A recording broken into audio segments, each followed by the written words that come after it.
cái giò đó hả?你先给我看一下说啊？好的。啊？包嘛就包了。con bê chả nó. Con bê chả nó. Ồ, nó cái gì có bao giờ cũng xuôi thì nhỉ? Giò với chả nó. Ồ, nên nhá, chỉ bên này bao ăn giò nó. Giò tỏ ăn đi nhá này. Này bao đó? Bê. Bê hút tấy nó. Nó động bát. Menu này là bao của trứng cá. Cô. Nhá bát yên. Mua lấy. Có nó xì. Làm chéo. Tí tôm mò. Xí. Kia. Kia phần nhẹ là thế này. Giờ cháu mong hạ là giờ cháu mong pha là giờ cháu mong xong nè. Kia là kia ấy giờ cô cháu mong pha là giờ cháu mong là gì? Mong xong. Kia bốc kia giờ mình kia cái số lạnh bây giờ. Từ xưa luôn bây giờ lạnh rồi bây giờ. Ồ sung rồi bây giờ. Ấy kia ấy đừng xài chứ. Bao mà. Sự thật quá kia cái từ kia muốn xong tới cái từ kia cái chúng ta mà chỉ ra hả nhưng mà mình ra tao giờ phải nhắc phí cọc tóc nè ta chỉ giờ muốn xong ở bố tôi muốn xong thế để một lần rồi chúng mày như nhiều quên nhau khi có này bây giờ sao từ kia thì từ chỉ đến bây giờ xưa vậy cái điều cái phong đấy chi hả phải sẵn ở đây gì là mà chả cái chả nó tên nước cho tên sĩ của mình này đi xe đi xe từ đà lửa tiếp cái nhà chú quan ơi tháo cái nước sốt tông của tôi cái nó có khởi gì khởi cái sải cho mua có nhiều cái đó nhưng mà chỉ sai cái tháo cái sốt tông cái của tôi này nó có lúc máy chịu mấy máy cái tàu hù máy thế là giữ thầy tao nữa tháo cái nước sốt tông này sao tháo cái sốt tông cái này cắn nó phải món phà nè phà à tấy này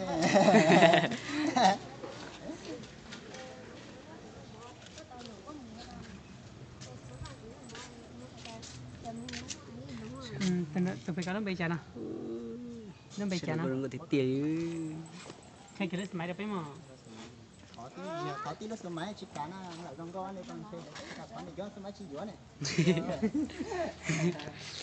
thế này chưa đánh trò gì từ đấy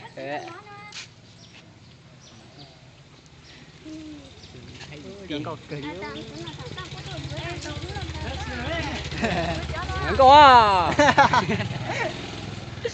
bao giờ xe máy hả sao chơi mua cái xe máy này sao tao phải để dùng vào sao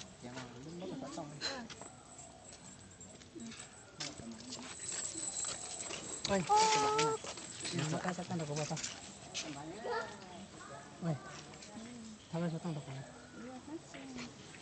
người tàu hù là mà vô đó chưa mỗi cái sốt tông phải tên nước cũng nấu nè nó xe máy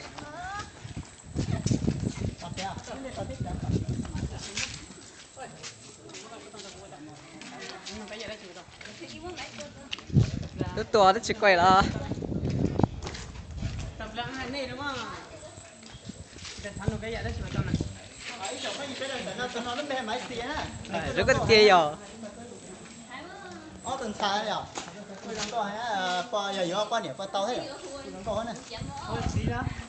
cũng từ tôi cầm nó Để mua về người này này. Đây đây anh gọi điện rồi.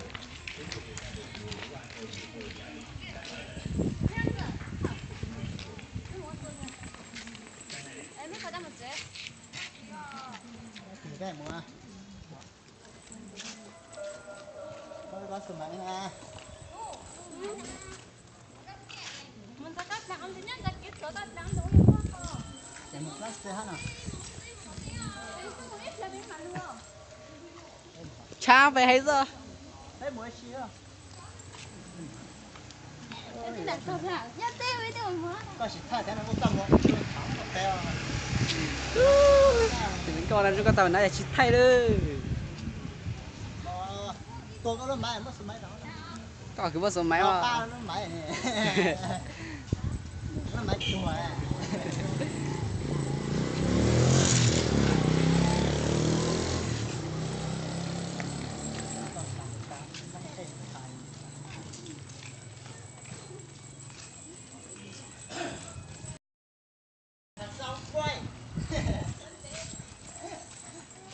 mà mua Vâng. Như hiện tại phải thấy vật gì nè. là phải để cái phải đó Chính có tí chẳng tên.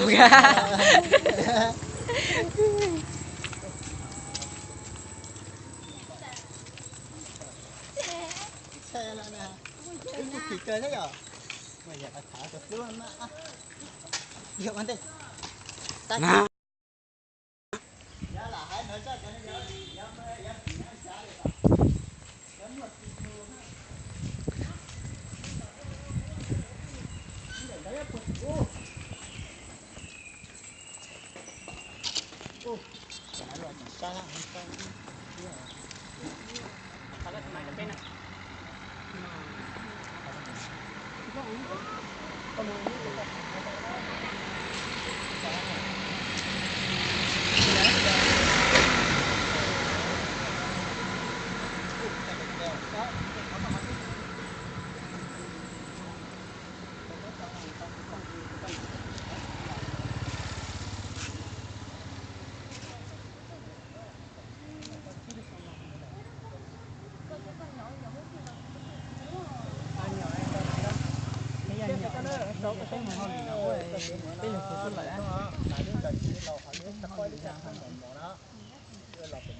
chết nó thằng này chết nó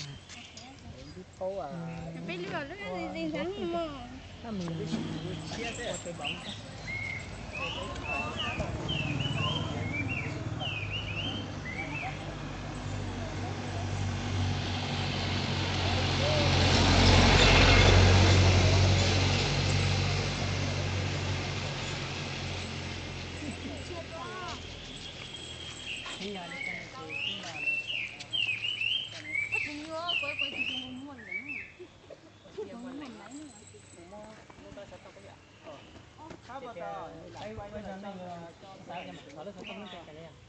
Nhưng mà mấy cô quay cô như mua mà cũng không mấy cái nhỏ này bây giờ khán đảo bây giờ cái bây trong bụng này là cái không có cái khăn nó như thế này cái mà bây trong cái mình nông trong công